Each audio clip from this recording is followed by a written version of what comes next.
Satu lagi yang saya ingin bawa bersama kita di sini ialah isu 40%. Mahkamah Tinggi Kota Kinabalu telah mengisytiharkan bahawa sesungguhnya 40% ini wajar diberi perhatian dan dibayar oleh Kerajaan Persekutuan. Kerana kalau tiada MA 63, saya fikir tiada Malaysia.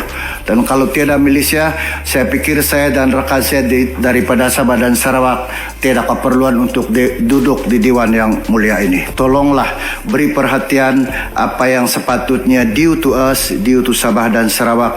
Jangan lagi main lap-lapuh, jangan lagi simpang sana simpang sini. Tidak mau tunaikan 40%, tidak mau bagi kerusi wajar untuk Sabah. Setakat sekarang pun tidak pernah memberitahu keuangan yang sebenar berapa yang hasil diterima daripada Sabah dan Sarawak. Kita masing-masing sajalah. Di sebuah wilayah yang selama ini dikenal tenang, jauh dari hiruk-pikuk politik pusat dan gemerlap ibu kota, suara kemarahan kini mulai terdengar semakin jelas. Suara itu datang dari Borneo, dari dua wilayah yang sejak awal ikut membentuk negara ini, yaitu Sabah dan Sarawak. Selama puluhan tahun, suara mereka sering terdengar lirih, tenggelam di antara dominasi politik semenanjung. Namun hari ini, nadanya berbeda, lebih tegas, lebih berani. Bahkan, ada wakil rakyat yang sampai berkata, "Kalau mau tangkap saya, silahkan." Kalimat itu bukan drama, itu tanda bahwa kesabaran sudah hampir habis. Isu yang memicu kemarahan ini sebenarnya bukan hal baru. Ia sudah ada sejak Malaysia berdiri. Ia lahir dari janji, dari perjanjian, dari komitmen awal bahwa Sabah dan Sarawak akan diperlakukan setara sebagai rakan pengasas. Salah satu simbol paling kuat dari janji itu adalah pembagian hasil negeri sebesar 40%. Angka ini bukan sekedar persentase, ia adalah simbol pengakuan, simbol bahwa kontribusi Borneo dihargai. Namun, lebih dari 6 dekade berlalu, angka itu masih terasa seperti janji kosong, dibicarakan, dikaji, dijanjikan ulang, tetapi jarang benar-benar diwujudkan. Rakyat di Borneo mulai bertanya-tanya, kalau ini hak, kenapa rasanya seperti harus meminta-minta? Kalau ini sudah dijamin sejak awal, kenapa realisasinya selalu tertunda? Setiap kali isu ini muncul, jawaban dari pusat hampir selalu sama. Masih dalam kajian, perlu perbincangan lanjut, perlu waktu. Padahal, waktu sudah berjalan lebih dari setengah abad. Generasi sudah berganti, pemimpin sudah silih berganti, tapi masalahnya tetap di tempat yang sama. Ketegangan ini semakin terasa ketika orang mulai melihat struktur kekuasaan di parlemen. Dengan jumlah kursi yang ada, Sabah dan Sarawak hanya memegang sekitar 1/4 dari total perwakilan. Padahal, semangat awal pembentukan negara adalah memastikan wilayah Borneo memiliki kekuatan politik yang cukup agar tidak bisa diabaikan. Dulu, konsep 1/3 perwakilan dianggap penting agar tidak ada undang-undang besar yang lolos tanpa persetujuan mereka. Namun sejarah berubah, komposisi bergeser, dan sejak saat itu, dominasi pusat semakin menguat. Dampaknya terasa nyata ketika Undang-Undang Petroleum disahkan pada tahun 1974. Akta ini memberikan kekuasaan besar kepada Petronas untuk mengelola seluruh sumber daya minyak dan gas negara, termasuk yang berada di Sabah dan Sarawak. Sejak saat itu, kendali utama migas berada di tangan pusat. Royalti yang diterima daerah hanya sekitar 5%, bandingkan dengan tuntutan 40%. Perbedaannya bukan kecil, itu jurang yang dalam.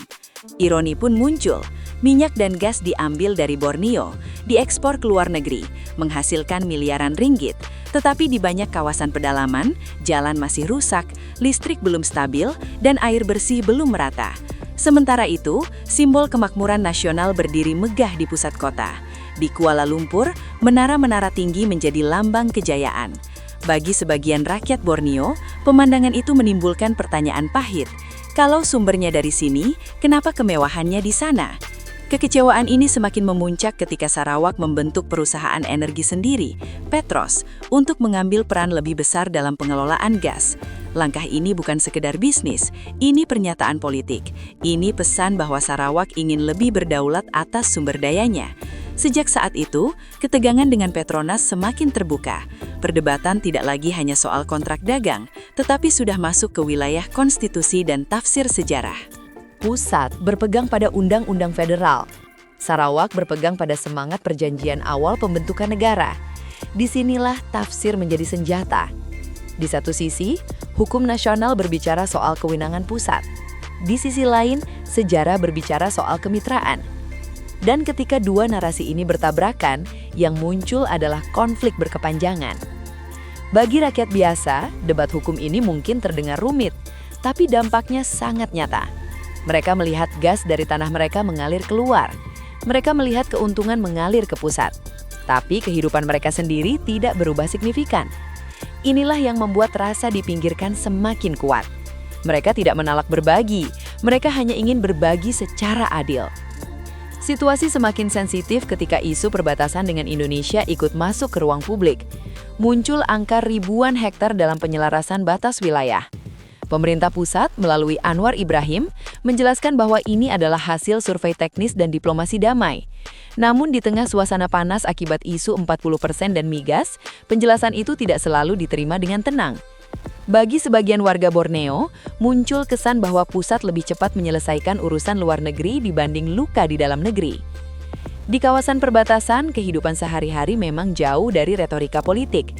Warga berdagang lintas batas, bahasa bercampur, media sosial mengalir tanpa sekat. Banyak anak muda yang akrab dengan konten dari Jakarta. Mereka mendengar lagu yang sama, menonton video yang sama, memakai slang yang sama. Ini bukan tanda kurang nasionalisme. Ini tanda bahwa integrasi di tingkat akar rumput berjalan mengikuti logika ekonomi dan budaya, bukan logika birokrasi. Namun bagi sebagian elit, fenomena ini justru menimbulkan kegelisahan karena ia menunjukkan bahwa ikatan identitas nasional tidak selalu sekuat yang dibayangkan. Di Sabah dan Sarawak, masyarakatnya sangat plural. Kristen, Muslim, dan komunitas adat hidup berdampingan. Budaya mereka berbeda dari arus utama politik semenanjung. Ketika kebijakan pusat terasa terlalu seragam, terlalu memaksakan satu wajah nasional, resistensi pun muncul. Ini bukan soal menolak Melayu atau Islam, ini soal menolak penyeragaman. Sabah dan Sarawak punya identitas Borneo yang kuat. Identitas ini bukan aksesori, ia fondasi sosial. Dan ketika fondasi itu tidak dihormati, rasa terasing tumbuh pelan-pelan. Di tengah semua ini, sebagian politisi mulai mengingatkan kembali pernyataan pendiri negara, Tunku Abdul Rahman, yang pernah menyebut bahwa wilayah yang bergabung bebas keluar jika tidak mendapat manfaat. Dulu pernyataan ini dianggap sekadar konteks sejarah. Kini ia dibaca ulang dengan kacamata baru. Ia menjadi semacam klausul moral, bahkan politik yang mulai sering dikutip. Apakah Sabah dan Sarawak benar-benar akan keluar dari Malaysia? Secara realistis itu sangat sulit. Hambatan hukum besar, risiko ekonomi tinggi, dampak geopolitik rumit, ketergantungan perdagangan dan keuangan tidak mudah diputus. Namun munculnya wacana ini saja sudah menjadi alarm keras. Orang tidak bicara soal keluar jika mereka merasa diperlakukan adil. Wacana itu muncul ketika kepercayaan mulai runtuh. Yang terjadi sekarang bukan pemberontakan bersenjata, bukan gerakan separatis liar. Ini adalah protes konstitusional. Ini tuntutan atas janji lama. Ini jeritan bahwa struktur federasi terlalu terpusat, bahwa konsep kerjasama berubah menjadi komando satu arah. Masalahnya politik sering bukan soal logika, tapi soal kuasa. Selama struktur kursi parlemen tidak berubah, selama kekuasaan fiskal tetap terpusat, selama transparansi sumber daya masih minim, perubahan besar akan sulit terjadi. Siapa yang mau dengan sukarela mengurangi pengaruhnya sendiri? Namun jika pusat terus menunda, terus menenangkan dengan kata-kata tanpa reformasi nyata, luka ini akan semakin dalam. Karena bagi Sabah dan Sarawak, ini bukan sekadar soal uang, ini soal martabat, soal pengakuan, soal apakah mereka benar-benar rakan pengasas atau hanya penyumbang setia yang suaranya kalah oleh angka. Borneo hari ini tidak lagi berbisik, ia sudah bicara lantang. Dari parlemen sampai warung kopi, dari media sosial sampai diskusi kampus. Isunya sama, keadilan, kesetaraan, penghormatan terhadap sejarah. Masih ada jalan tengah, masih ada peluang memperbaiki. realisasi pembagian hasil yang jelas dan terjadwal, reformasi perwakilan politik, transparansi migas, penguatan otonomi, pelibatan daerah dalam keputusan strategis. Semua itu mungkin dilakukan jika ada kemauan politik. Pertanyaannya sekarang sederhana, tapi berat. Apakah Malaysia siap benar-benar menjadi federasi setara atau akan terus nyaman dengan sistem yang terpusat?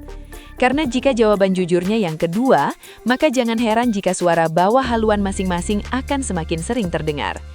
Dan jika suatu hari suara itu berubah dari wacana menjadi gerakan serius, sejarah akan mencatat bahwa krisis ini tidak muncul tiba-tiba. Ia tumbuh dari janji yang ditunda, dari angka yang tak ditepati, dari suara yang terlalu lama diabaikan. Borneo sudah bicara, tinggal pusat mau mendengar atau tidak. Salam sejahtera tuan-tuan dan puan-puan, saudara-saudari seperjuangan. Merdeka! Merdeka! Hari ini kita berkumpul sebagai anak bangsa negara Sabah yang berasal dari Kepulauan Borneo yang sedar bahawa suatu perjanjian yang tidak sah telah mengikat bangsa kita selama 62 tahun lamanya.